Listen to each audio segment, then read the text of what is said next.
தமிழகத்தில் அடுத்த 3 மணி நேரத்திற்கு 21 மாவட்டங்களில் மழை பெய்ய வாய்ப்பு என்று சென்னை வானிலை ஆய்வு மையம் தெரிவித்துள்ளது. அதன்படி சென்னை, திருவள்ளூர், செங்கல்பட்டு, காஞ்சிபுரம், விழுப்புரம், கடலூர், மயிலாடுதுறை மாவட்டங்களில் மழை பெய்யும் என்றும், நாகை, தஞ்சை, திருவாரூர், நெல்லை, கன்னியாகுமரி, ராணிப்பேட்டை, கள்ளக்குறிச்சி, அரியலூர், திருச்சி, தென்காசி, சிவகங்கை, புதுக்கோட்டை, ராமநாதபுரம், தூத்துக்குடியில் மழை பெய்யும் என்றும் கூறப்பட்டுள்ளது.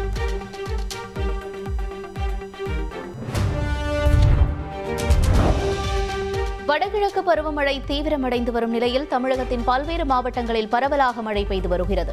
சென்னை மாநகர் பகுதிகளில் 4வது நாளாக நள்ளிரவில் பரவலாக மழை பெய்தது. குறிப்பாக தேனாம்பேட்டை, நுங்கம்பாக்கம், அண்ணா சாலை, நந்தனம், எழும்பூர், கிண்டி உள்ளிட்ட பல்வேறு பகுதிகளில் நள்ளிரவில் மிதமான மழை பெய்தது.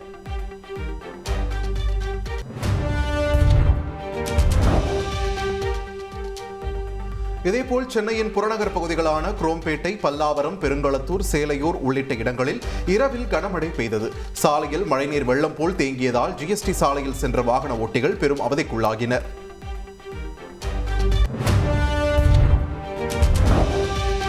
தமிழகத்தின் பல்வேறு மாவட்டங்களில் நல்ல மழை பெய்த நிலையில் ஆங்காங்கே மழை நீருடன் கழிவு நீரும் கலந்து சென்றது பொதுமக்களை முகம் சுளிக்க வைத்தது.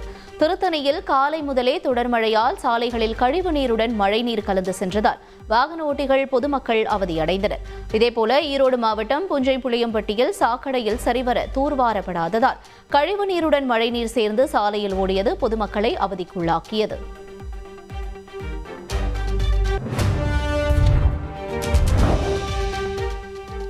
தருமபுரி மாவட்டம் ஒகேனக்கல் காவிரி ஆற்றில் நீர்வரத்து திடீரென அதிகரித்துள்ளது. தமிழக காவிரி நீர்பிடிப்பு பகுதிகளான அஞ்சட்டி, கேரட்டி, நாற்றாபாளையம், பிலிகுண்டுலு, ஒகேனக்கல் வனப்பகுதி உள்ளிட்ட பகுதிகளில் கடந்த 2 நாட்களாக மழை பெய்து வந்தது. இந்நிலையில் கடந்த 1 வாரமாக வினாடிக்கு 5000 கன அடி நீர் மட்டுமே வந்து கொண்டிருந்த ஒகேனக்கல் காவிரி ஆற்றில் நீர்வரத்து 7000 கன அடியாக அதிகரித்துள்ளது.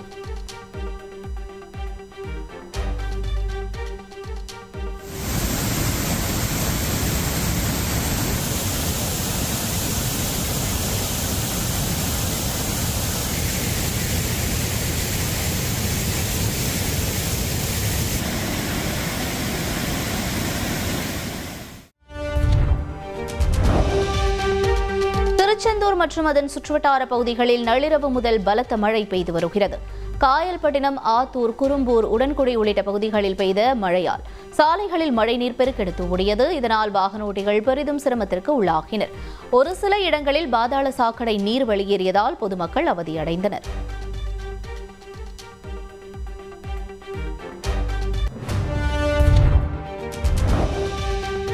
தஞ்சாவூர் மாவட்டம் கும்பகோணத்தில் அதிகாலை முதலே மிதமான மழை பெய்து வருகிறது. இதனால் அதிகாலையில் வேலைக்கு செல்லும் மார்க்கெட் வியாபாரிகள், பால் விற்பனையாளர்கள், செய்தித்தாள் விநியோகஸ்தர்கள் உள்ளிட்டோர் சிரமமடைந்தனர். கும்பகோணத்தில் நேற்று பகலிலும் விட்டு மழை பெய்தது குறிப்பிடத்தக்கது.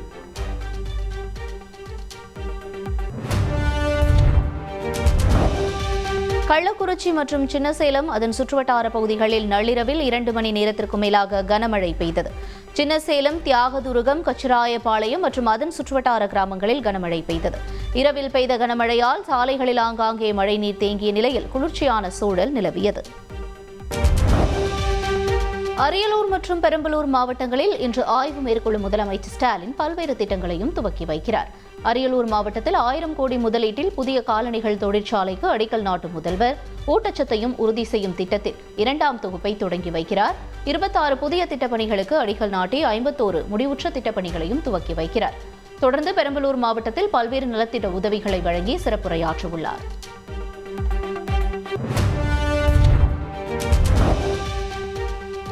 சர்வாதிகாரம் இல்லாமல் எந்த செயலையும் செய்ய முடியாது என்று நாம் தமிழர் கட்சியின் ஒருங்கிணைப்பாளர் சீமான் கூறியுள்ளார். தங்களுக்கு வாழ்விடம் வேண்டும் என்பதே மாஞ்சோலை மக்களின் கோரிக்கை என்றும் அவர் தெரிவித்தார்.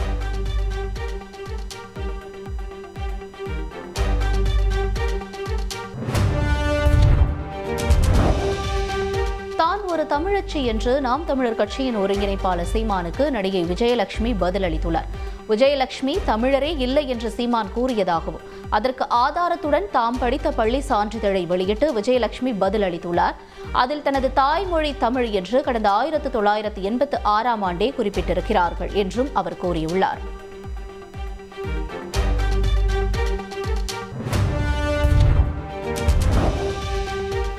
சென்னை கிண்டியில் மருத்துவர் பாலாஜியை கத்தியால் தாக்கிய விக்னேஷின் சகோதரர் லோகேஷ் அளித்த புகாரை கிண்டி காவல் நிலையத்தில் ஏற்றுக்கொள்ளவில்லை.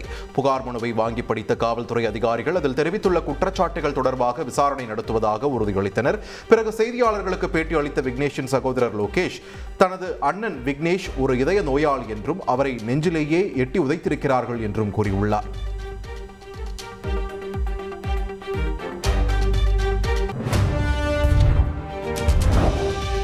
தமிழகத்தில் உள்ள அரசு மருத்துவர்கள் அர்ப்பணிப்புடன் பணியாற்றி வருவதாகவும் அதன் விளைவாக மக்களிடையே தனியார் மருத்துவமனை மோகம் குறைந்துள்ளதாகவும் அமைச்சர் மா சுப்பிரமணியன் தெரிவித்துள்ளார். அரசு மருத்துவமனைகளில் சிகிச்சைக்கு வரும் நோயாளிகளின் எண்ணிக்கை அதிகரித்து வருவதாகவும் அவர் கூறியுள்ளார்.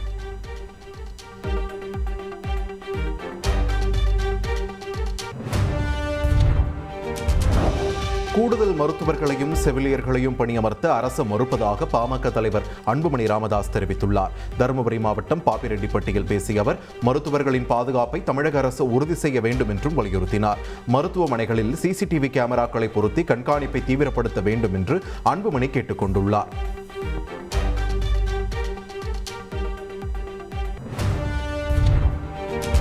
திமுக எம்பி கனிமொழி வெளிநாடு சென்றுள்ளதால் தூத்துக்குடியில் நடந்த அரசு மற்றும் கட்சி சார்ந்த நிகழ்ச்சிகளில் கலந்து கொள்ளவில்லை என துணை முதல்வர் உதயநிதி ஸ்டாலின் தெரிவித்துள்ளார்.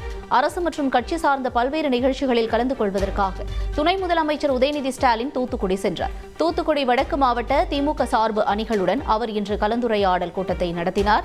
இதில் திமுக சார்பு அணி நிர்வாகிகளான அமைச்சர்கள் கீதா ஜீவன், அனிதா ராதாகிருஷ்ணன் உள்ளிட்டோர் பங்கேற்றனர். கூட்டத்தில் திமுக எம்பி கனிமொழி பங்கேற்காதது விமர்சனங்களை ஏற்படுத்தியது. இதுகுறித்து விளக்கமளித்த துணை முதல்வர் உதயநிதி ஸ்டாலின் கனிமொழி வெளிநாடு சென்றுள்ளதால் இன்றைய கூட்டத்தில் பங்கேற்கவில்லை என்றார். அடுத்த நிகழ்ச்சியில் இருவரும் சேர்ந்து பங்கேற்போம் என்றும் அவர் கூறினார்.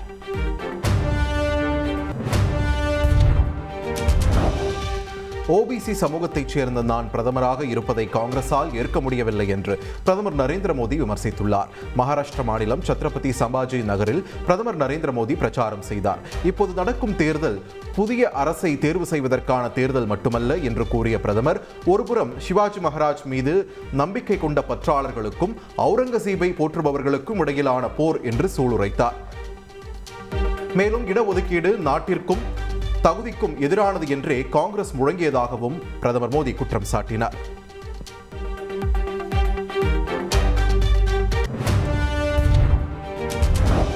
இந்திய அரசியலமைப்பை காக்க உயிரை கொடுக்கவும் தயாராக இருப்பதாக மக்களவை எதிர்க்கட்சித் தலைவர் ராகுல் காந்தி ஆவேசமாக பேசினார். மகாராஷ்டிர மாநிலம் நந்தர்பாலில் பிரச்சாரம் செய்த ராகுல் காந்தி தான் காட்டும் அரசியலமைப்பு புத்தகத்தில் வெற்று காகிதம் இருப்பதாக சொல்லும் பிரதமர் மோடி வாழ்நாளில் இந்திய அரசியலமைப்பை படித்ததே இல்லை என்று சாடினார். மத்திய அரசின் முடிவுகளால் வேலையில்லா திண்டாட்டம் அதிகரித்துள்ளதாகவும் விமர்சித்தார்.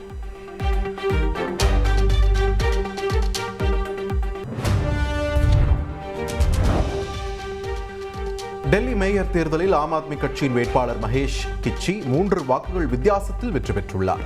டெல்லி மேயர் பதவிக்கான தேர்தல் வியாழக்கிழமை மாலை நடைபெற்றது. கடும் அமளிக்கு இடையே நடைபெற்ற தேர்தலில் காங்கிரஸ் உறுப்பினர்கள் வெளிநடப்பு செய்தனர். இதில் பாஜக வேட்பாளர் கிஷன்லால் 130 வாக்குகள் பெற்றிருந்த நிலையில் ஆம் ஆத்மி கட்சி வேட்பாளர் மகேஷ் கிச்சி 133 வாக்குகள் பெற்று 3 வாக்குகள் வித்தியாசத்தில் வெற்றி பெற்றுள்ளார். பட்டியலின சமூகத்தைச் சேர்ந்த மகேஷ் கிச்சி டெல்லியின் முதல் பட்டியலின மேயர் என்ற பெருமையை பெற்றுள்ளார். டெல்லி துணை மேயர் தேர்தலில் பாஜக வேட்பாளர் நீதா கடைசி நேரத்தில் வேட்புமனுவை திரும்ப பெற்றுக் கொண்டதால் ஆம் ஆத்மி வேட்பாளர் ரவீந்திர பரத்வாஜ் போட்டியின்றி தேர்வு செய்யப்பட்டார்.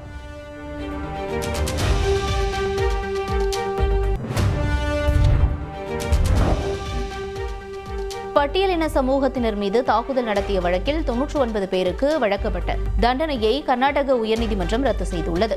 கொப்பல் மாவட்ட நீதிமன்றம் வழங்கிய தண்டனையை எதிர்த்து 99 பேர் கர்நாடக உயர்நீதிமன்றத்தில் மேல்முறையீடு செய்தனர். மனுவை விசாரித்த உயர்நீதிமன்றம் 99 பேர் மீதான தண்டனையை ரத்து செய்தது.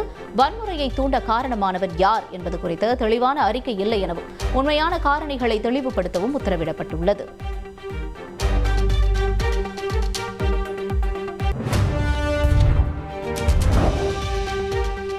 தலைநகர் டெல்லியில் காற்று மாசு காரணமாக பல்வேறு உடல்நல பிரச்சனைகள் ஏற்பட்டு வரும் நிலையில் 5ஆம் வகுப்பு வரை உள்ள மாணவர்களுக்கு பள்ளிகளை மூட அம்மாநில கல்வித்துறை உத்தரவிட்டுள்ளது. அரசு உதவி பெறும் பள்ளிகள் மற்றும் தனியார் பள்ளிகள் நாளை முதல் மூடப்படும் என்றும் தெரிவிக்கப்பட்டுள்ளது.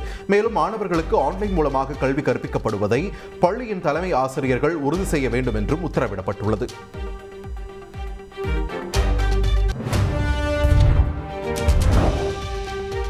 கர்நாடக மாநிலம் ஹாசன் நகரில் பெட்ரோல் குண்டு வெடித்து தீபாவளியை கொண்டாடிய மருத்துவ மாணவர்கள் 3 பேரை போலீசார் கைது செய்தனர். ஹாசனில் உள்ள தனியார் ஆயுர்வேத கல்லூரி அருகே தீபாவளி அன்று மாணவர்கள் சிலர் பட்டாசுக்கு பதிலாக பெட்ரோலை ஒரு கவரில் நிரப்பி அதை கொளுத்தி தீபாவளி பண்டிகையை கொண்டாடியுள்ளனர். 2 மாணவர்கள் பட்டாசு வெடித்ததை மற்றொரு மாணவர் தனது செல்போனில் படம் பிடித்து சமூக வலைதளத்தில் வெளியிட்டுள்ளார். இந்த வீடியோ சமூக வலைதளங்களில் வைரலானதை அடுத்து வழக்கு பதிவு செய்த ஹாசன் போலீசார் மாணவர்கள் 3 பேரையும் கைது செய்தனர். நீதிமன்றத்தில் ஆஜர்படுத்தப்பட்ட மூவரும் அபராதம் செலுத்திய பின்பு விடுவிக்கப்பட்டனர்.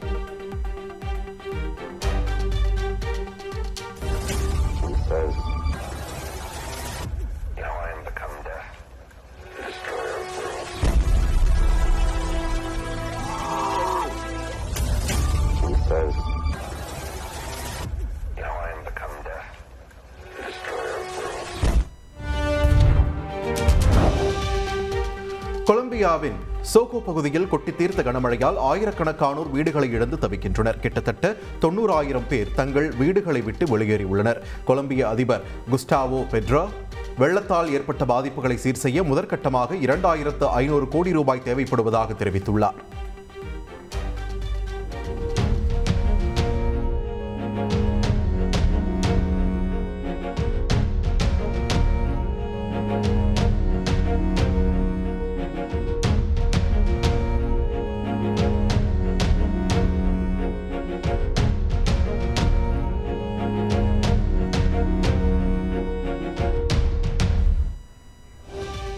இந்தியா தென்னாப்பிரிக்கா மோதும் 4வது மற்றும் கடைசி T20 கிரிக்கெட் போட்டி இன்றிரவு 8:30 மணிக்கு ஜோஹன்ஸ்பர்க் நகரில் நடைபெறுகிறது. நேற்று முன்தினம் நடைபெற்ற போட்டியில் இந்திய அணி 11 ரன்கள் வித்தியாசத்தில் வெற்றி பெற்று தொடரில் 2-1 என்ற முன்னிலை பெற்றது. எனினும் தொடரை கைப்பற்ற கடைசி போட்டியிலும் இந்திய அணி வெற்றி பெற வேண்டிய கட்டாயம் உள்ளது. அதே சமயம் தொடரை சமன் செய்த தென்னாப்பிரிக்கா போராடும் என்பதால் போட்டியில் விறுவிறுப்பிற்கு பஞ்சம் இருக்காது என்றும் எதிர்பார்க்கப்படுகிறது. வெற்றிமாறன் இயக்கத்தில் உருவாகி வரும் விடுதலை பாகம் 2 திரைப்படத்தின் முதல் பாடலான தினம் தினமும் பாடல் வருகிற நவம்பர் 17ஆம் தேதி வெளியாக உள்ளதாக அறிவிக்கப்பட்டுள்ளது. இந்த படத்தில் விஜய் சேதுபதி, சூரி, SJ சூர்யா மற்றும் மஞ்சு வாரியர், அட்டகத்தி தினேஷ் உள்ளிட்ட பலர் நடித்துள்ளனர். இந்த திரைப்படம் வரும் டிசம்பர் 20ஆம் தேதி வெளியாக உள்ளதாக படக்குழு அறிவித்திருப்பது குறிப்பிடத்தக்கது. சென்னை பச்சையப்பன் கல்லூரியில் படிக்கும் மாணவர்கள் புறநகர் ரயிலில் ரகளையில் ஈடுபட்டனர். திருத்தணியில் இருந்து சென்னை சென்ட்ரல் நோக்கி வந்த மின்சார ரயில் வியாசர்பாடி ஜீவா ரயில் நிலையத்தை வந்தடைந்த போது பச்சையப்பன் கல்லூரி மாணவர்கள் பாட்டு பாடியும் ரயில் படிக்கட்டுகளில் தொங்கிக் கொண்டும் பயணிகளுக்கு இடையூறுகளை ஏற்படுத்தினர். மாணவர்களின் அலப்பறையை ஒருவர் வீடியோ எடுத்து சமூக வலைதளங்களில் வெளியிட்ட நிலையில் போலீசார் விசாரணை மேற்கொண்டு வருகின்றனர். சபரிமலையில் மண்டல பூஜைக்காக இன்று மதியம் 1 மணி முதல் பக்தர்கள் அனுமதிக்கப்பட உள்ளனர். இன்று மாலை 4 மணிக்கு நடை திறக்கப்படும் நிலையில் சிறப்பு பூஜைகள் எதுவும் நடைபெறாது. இரவு 7 மணிக்கு சபரிமலை மாளிகைப்புறம் கோயில்களின் புதிய மேல் சாந்திகளான அருண்குமார் நம்பூதிரி மற்றும் வாசுதேவன் நம்பூதிரி ஆகியோர் பொறுப்பேற்கும் நிகழ்ச்சியும் நடைபெறுகிறது. இரவு 10 மணிக்கு நடை சாத்தப்பட்டு நாளை அதிகாலை 3 மணிக்கு மண்டகால பூஜைகள் நடைபெறும்.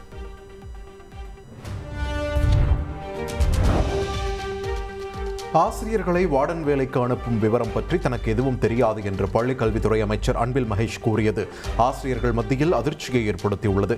அரசு பள்ளிகளில் பணிபுரியும் இடைநிலை ஆசிரியர்கள் மற்றும் பட்டதாரி ஆசிரியர்கள் பிற்படுத்தப்பட்டோர் நலத்துறையில் காலியாக உள்ள 497 வார்டன் பணிகளுக்கு விரும்பினால் செல்லலாம் என்றும் இதற்கு விண்ணப்பிக்கலாம் என்றும் அனைத்து மாவட்ட கல்வி அலுவலர்களுக்கும் பள்ளிக் கல்வி இயக்குநர் கண்ணப்பன் சுற்றறிக்கை அனுப்பியுள்ளார். இதுகுறித்து செய்தியாளர்கள் கேள்வி எழுப்பிய போது விசாரித்து பதிலளிப்பதாக அமைச்சர் அன்பில் மகேஷ் தெரிவித்தார்.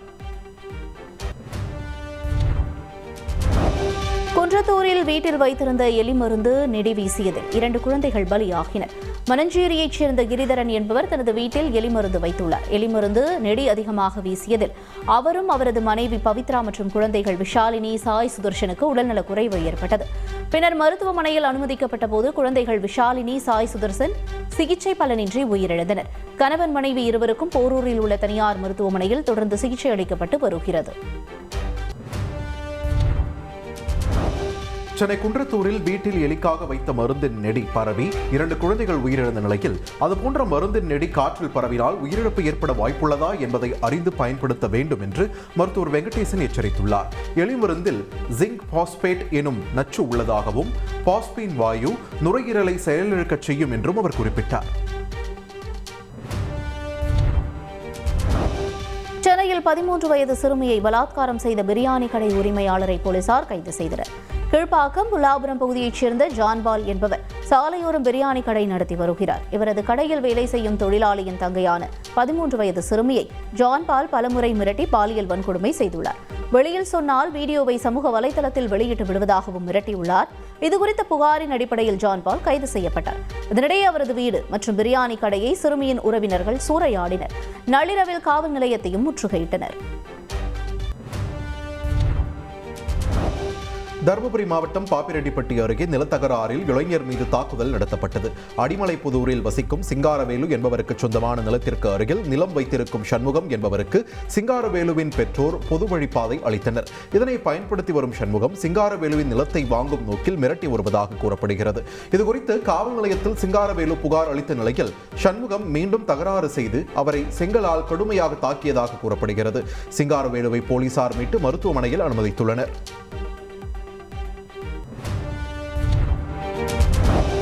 கர்நாடகாவில் அரசு பேருந்தில் டிக்கெட் கொடுக்கும் போது ஏற்பட்ட வாக்குவாதத்தால் நடத்துனர் கடுமையாக தாக்கப்பட்ட சம்பவம் அதிர்ச்சியை ஏற்படுத்தியுள்ளது. கதக் மாவட்டத்தில் அந்த பேருந்து சென்று கொண்டிருந்த போது டிக்கெட் கொடுப்பதற்காக நடத்துனர் கிருஷ்ணா நாயக் என்பவர் பாதி வழியில் பேருந்தை நிறுத்தியுள்ளார். இதனால் தங்களுக்கு காலதாமதம் ஏற்படுவதாக கூறி பயணிகள் வாக்குவாதத்தில் ஈடுபட்டனர். அப்போது நடந்த மோதலில் நடத்துனர் மட்டுமின்றி ஓட்டுநரும் தாக்கப்பட்டார். இருவரும் மருத்துவமனையில் அனுமதிக்கப்பட்டுள்ள நிலையில் சம்பவம் குறித்து போலீசார் வழக்கு பதிவு செய்து விசாரித்து வருகின்றனர். இந்த தாக்குதல் தொடர்பான வீடியோ காட்சிகள் தற்போது வெளியாகியுள்ளது.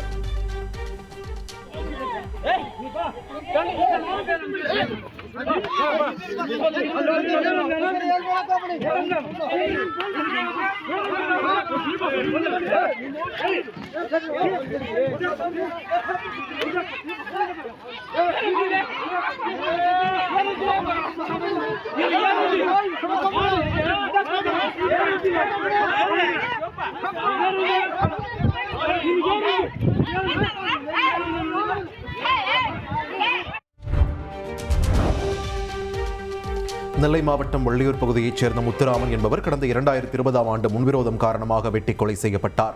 இந்த வழக்கில் அதே பகுதியைச் சேர்ந்த தங்கவேலு, முத்துராமன், ராம்குமார், தில்லை, சண்முகம், குணசேகரன் ஆகியோர் கைது செய்யப்பட்டு சிறையில் அடைக்கப்பட்டனர். வழக்கு மாவட்ட முதன்மை அமர்வு நீதிமன்றத்தில் நடந்து வந்த நிலையில் கொலையாளிகள் 5 பேருக்கும் ஆயுள் தண்டனை விதிக்கப்பட்டது. கொல்லப்பட்ட முத்துராமன் நெல்லை மாவட்ட திமுக இளைஞரணியின் துணை அமைப்பாளராக இருந்தவர் என்பது குறிப்பிடத்தக்கது. பழங்குடியினர் கௌரவ தினத்தை முன்னிட்டு பிரதமர் நரேந்திர மோடி இன்று பீகார் செல்கிறார். 6640 கோடி ரூபாய் மதிப்பிலான பல்வேறு வளர்ச்சி திட்டங்களை பிரதமர் தொடங்கி வைத்து அடிக்கல் நாட்டுகிறார். 2 பழங்குடியின சுதந்திர போராட்ட வீரர்கள் அருங்காட்சியகங்கள் மற்றும் 2 பழங்குடியின ஆராய்ச்சி மையங்களை அவர் தொடங்கி வைக்கிறார். பழங்குடியினர் மேம்பாடு திட்டத்தின் கீழ் கட்டப்பட்ட 11,000 வீடுகளின் புதுமனை புகு விழாவில் பிரதமர் பங்கேற்கிறார். திண்டிவனத்தில் ரயிலின் அடியில் மாட்டிக்கொண்ட 3 பேர் பத்திரமாக மீட்கப்பட்டனர். திண்டிவனம் ரயில் நிலையத்தில் திருச்செந்தூர் எக்ஸ்பிரஸ் ரயிலில் ஏற முயன்ற போது திடீரென ரயில் புறப்பட்டதாக கூறப்படுகிறது. இதில் 7 மாத கைக்குழந்தை உட்பட 3 பேர் கால் வழுக்கி ரயிலுக்கு அடியில் மாட்டிக்கொண்டனர். உடனடியாக ரயில் பயணிகள் அபாய சங்கிலியை இழுத்து நிறுத்திய நிலையில் 3 பேரும் சிறு காயங்களுடன் பத்திரமாக மீட்கப்பட்டனர். 3 மருத்துவமனைக்கு அனுப்பி வைக்கப்பட்ட நிலையில் ரயில் நிற்கும் நேரத்தை அதிகரிக்குமாறு அதிகாரிகளிடம் பயணிகள் வாக்குவாதத்தில் ஈடுபட்டனர். இதனால் சுமார் 15 நிமிடங்கள் தாமதமாக ரயில் புறப்பட்டு சென்றது.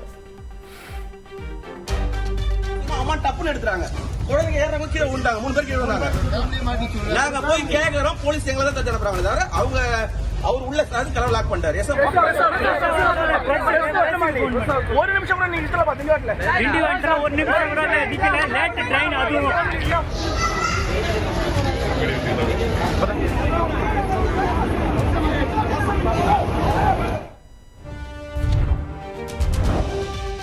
காஞ்சிபுரம் மாவட்டம் உரகடம் அருகே பிறந்து சில மணி நேரமே ஆன பெண் சிசுவின் சடலம் குளத்தில் இருந்ததால் பரபரப்பு ஏற்பட்டுள்ளது.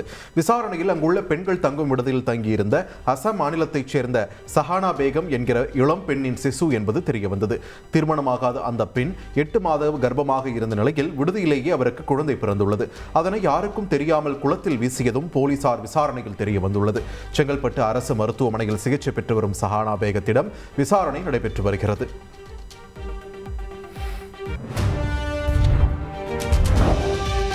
சென்னை அடுத்த மாங்காட்டில் மழை நீர் அகற்ற வைக்கப்பட்டிருந்த மின் மோட்டாரில் மின்கசிவு ஏற்பட்டு படுகாயமடைந்த பெண் சிகிச்சை பலனின்றி உயிரிழந்துள்ளார்.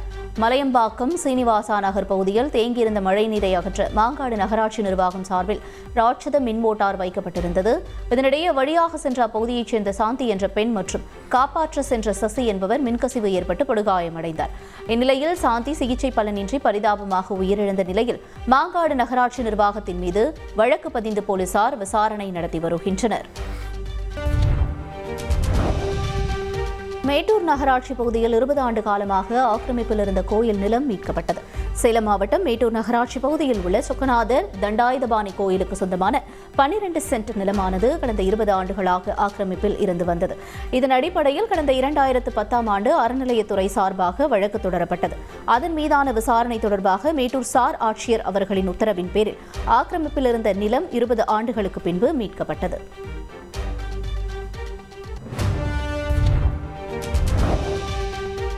சேலம் மாவட்டம் கண்ணங்குறிச்சியில் தங்கியிருந்த வங்கதேசத்தைச் சேர்ந்த நபரை போலீசார் கைது செய்துள்ளனர். சேலத்தில் அமைந்துள்ள கண்ணங்குறிச்சியில் தனியார் ஸ்வெட்டர் கம்பெனி ஒன்று இயங்கி வருகிறது. இங்கு வங்கதேசத்தைச் சேர்ந்த ஒருவர் சட்டவிரோதமாக தங்கியிருப்பதாக போலீசாருக்கு தகவல் கிடைத்தது. இதையடுத்து வங்கதேசத்தைச் சேர்ந்த ஜாஃபர் அகமது என்பவரை போலீசார் கைது செய்தனர். இந்தியாவிற்கு பாஸ்போர்ட் இல்லாமல் நுழைந்த ஜாஃபர் அகமது கடந்த 6 ஆண்டுகளாக சேலத்தில் தங்கி பணி செய்து வந்தது விசாரணையில் தெரியவந்தது.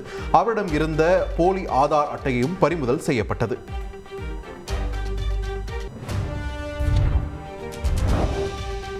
சென்னை திருமுல்லைவாயலில் கல்லூரி மாணவனை ஓரினச் சேர்க்கைக்கு வரவழைத்து பாட்டிலால் தாக்கி 29,000 ரூபாயை பறித்த சம்பவத்தில் 5 பேரை போலீசார் கைது செய்தனர். அம்பத்தூரைச் சேர்ந்த 20 வயது இளைஞர் ஓரினச் சேர்க்கையாளர்களுக்கான செயலி மூலம் திருமுல்லைவாயலைச் சேர்ந்த ராஜா என்பவரை தொடர்பு கொண்டு பேசியுள்ளார்.